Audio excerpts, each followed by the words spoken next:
مستنگ میں شہید منظور بلوچ کے تیسری برسی کی مناسبت سے کنگڑ میں تعزیتی جلسہ عام سے خطاب کرتے ہوئے بلوچستان نیشنل پارٹی کے رکن صوبائی اسمبلی اختر حسین لانگا اور رکن صوبائی اسمبلی احمد نواز بلوچ، رکن صوبائی اسمبلی میڈم شکیلہ نوید دیوار، مرکزی رہنما Sardar Asad Mengal, chairman B S O Jahangir Manzoor Baloch, Ghulam Ali مری و دیگر نے خطاب کرتے ہوئے کہا، بلوچستان میں عوام کا سائل وسائل پر اختیار حق و حقوق کے حصول کے لیے جدوجہد سے توجہ ہٹانے کے لیے ایک بار پھر سازش شروع کر دی گئی ہے۔ راتوں رات باپ بنانے والوں کو ناکامی کے بعد سوداگروں اور مفاد پرستوں کی نئی صف بندی شروع کر کے پیپلز پارٹی میں شامل کروائے جا رہے اور عالمی مینڈیٹ کا گلا دبانے کے لیے کٹ پتلیوں کی حکومت بنانے اور بلوچ قوم کو مزید محکوم و مظلوم بنانے اور ظالمانہ و جابرانہ نظام کی تسلسل کو برقرار رکھنے کی کوشش کی جا رہی ہے۔ عوام ان کرسی پرستوں، قومی وسائل کے سوداگروں اور مفاد پرستوں کو پہچان لے۔ بلوچستان میں بلوچ قوم پر ریاست اور ریاستی اداروں کی جانب سے 70 سالوں سے ظلم و بربریت، آپریشن،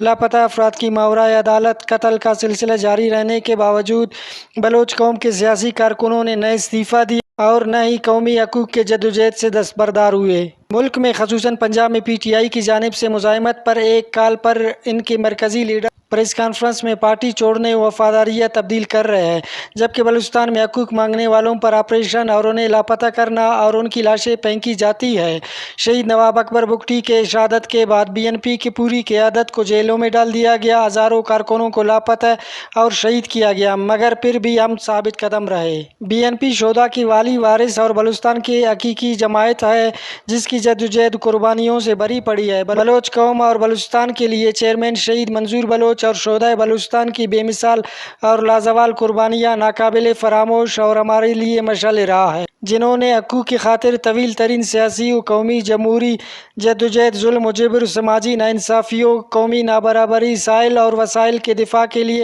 نبرد آزما ہو کر غیر جمہوری قوتوں کے ظلم و ستم کے سامنے سیسہ پلائی دیوار کی مانند کھڑے ہو کر ہر قسم کی سختیاں اور قید و بند کی صعوبتیں برداشت کی۔ تعزیتی ریفرنس سے بی این پی کے مرکزی اور ضلعی رہنماؤں نے بھی خطاب کیا۔ رپورٹ فیض درانی، وش نیوز، مستنگ۔